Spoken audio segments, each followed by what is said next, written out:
Stand for the second now. Raymond there.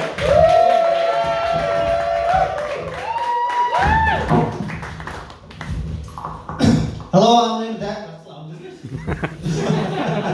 Is it that loud for everyone else? Right, I'll just hold the mic a bit further away. Right, I'm Raymond there. Now, I've only been doing comedy a short time, right, but I know you need three things to succeed: free time, transport, and significant psychological trauma. And you need all three. It's no good having free time and trauma if you can't make it to any of the gigs. And it's no good having trauma and a car, because then you're just a danger to yourself and the public as well. Now, I was getting into bed the other night and I got into a silly argument with my wife. Right? She accused me of being obsessed with the presenter of Love Island. I said, "Don't be daft, you're being paranoid. Now, can you pass my jammers, please?" My jammers. Now, I've got a little theory about aeroplanes, right? Now, my theory is, right, you know how the air on aeroplanes is compressed and recycled? You know, it feels different, doesn't it? Like you could fart and get away with it. It is. I think they're just suppressed and they just float up and down the aisle before getting off when you land. That's what the weight is. They're letting all the farts off. All the first class farts go first, then economy. No, that's not right. All the farts exit via the rear. I tested my theory out and it was going well until the guy next to me put his oxygen mask on. I wanted to find out a little bit about myself. I wanted to look into my heritage and stuff like that. So I did the Ancestry DNA test, and it was a bit of a disappointment actually. There was no kings or queens, anything like that. It was Northern Country Bumpkin, all the way back, it was, on every branch. I think my ancestors just moved to Northern England and kept their heads down. That was it. God knows what crime we committed. The furthest my DNA has been is when I went on holiday.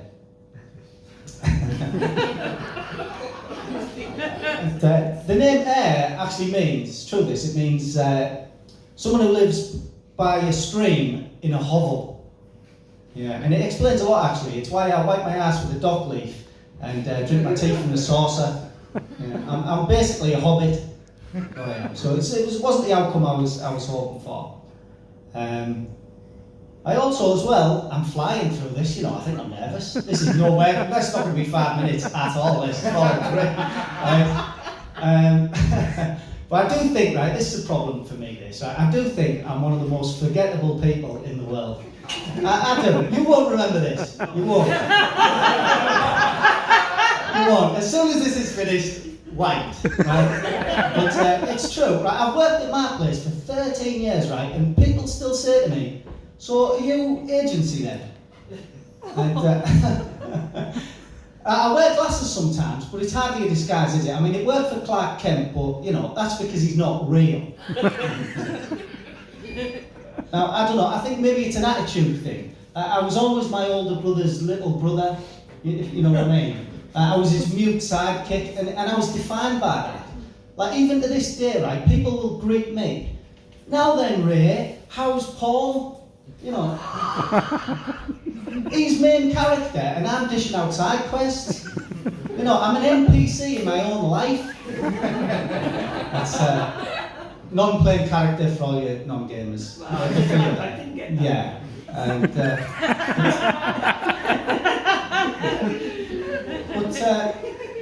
I bought into this that I was forgettable, and it led me to say something so pathetic and humiliating that I still lay awake at night and I think about it.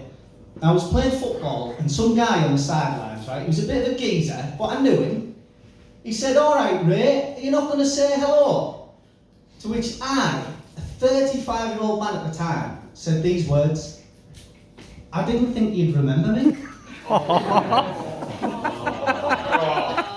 Nobody ever remembers me. He looked confused and he said, "Of course I know who you are. You're Paul's brother." All right, thanks very much.